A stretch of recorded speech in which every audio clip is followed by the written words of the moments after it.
not only to drag himself back over to anyone who decides to go for a break, but also to light up a few himself. Trouble is, if they start looking at each other, then they're going to open themselves up to an attack from a subsequent group coming from behind, as you can see. Nobody from, no teammate for Nibali just for the time being, and in fact he hasn't needed them to get back on at this point. But a solo rider just maybe help him out a little bit later on, but I think it's unbridgeable between these guys unless they start looking at each other, Brian. Yeah, they have been doing it. Reichenbach of the rider just about 200-300 metres behind, but I think Talansky just wants to keep the pressure on. He realises he's moving up in the general classification. He has got some good form. He did do a good time trial yesterday and wants to keep this group very, very small. And it is Elisson that decides for Francis to show he's a little man with a big heart when it comes to climbing, and he's spinning it up good and proper, as you can see. Meanwhile, the Flamme Rouge doth beckon. Now, this will be an alarm call going off for these guys. Chris Froome now is at the front, and they are waiting, and indeed just watching to see what he does. Contador has stayed with him, and he's starting to breathe, but you've got to ask yourself questions as to... I've seen Contador really look like he's suffering and then freshen up remarkably.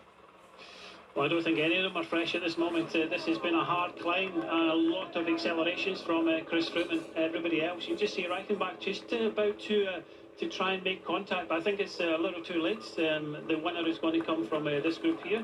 Chris Froome has shown already he really wants to win this stage. You just see the road going up. It does kick up to 8.4% the last 500-600 metres. It does. It's likely to be all-round positions for these guys, although Elisonda, I believe, thinks he's got the legs to not only bridge over but go for this. The main hurt zone with 600 metres to go is just being approached now by these guys, and they're weaving all over the road. Nobody wants the responsibility now.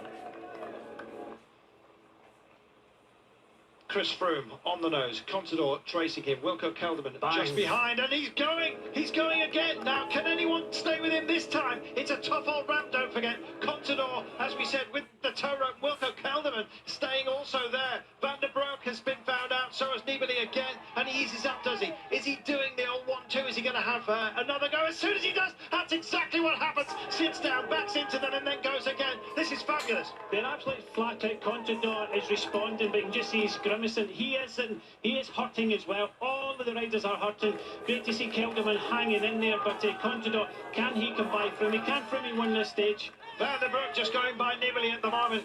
Chris Froome still acting like a giant in this mountain range right now, and he's doing an absolutely superb job, but is it going to be good enough? He's got the bit between his teeth. He's biting that bottom lip. He's absolutely pouring on the pain at the moment. Unfortunately, it's onto himself as well. He's out of the saddle. Contador, has he got the strength not only to catch up with Froome, but go by him? And the gap just seems ever so slightly, centimetre by centimetre, to be extending, and then Contador gets back at him again. 200 metres to go. This is a phenomenal mountain sprint to the line. Has Froome got what it takes? And Contador goes to the barriers, and is he going to take the day? Froome stay in the lead. It's mano a mano at the moment. It's going to be like this on the Tour de France, and Froome digs deep again. Oh, he's mining for gold at the moment, and I think he might just strike it. He's wearing that golden jersey by rights, and I think today is going to belong to him. What a performance that was!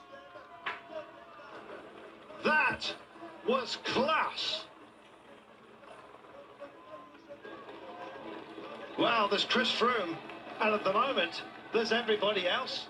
That was incredible there, but Chris Froome just punched his chest there and said, I'm number one. I can beat you in the time trial, and I can beat everybody in the mountains as well. And what a magnificent performance he put in. And let's not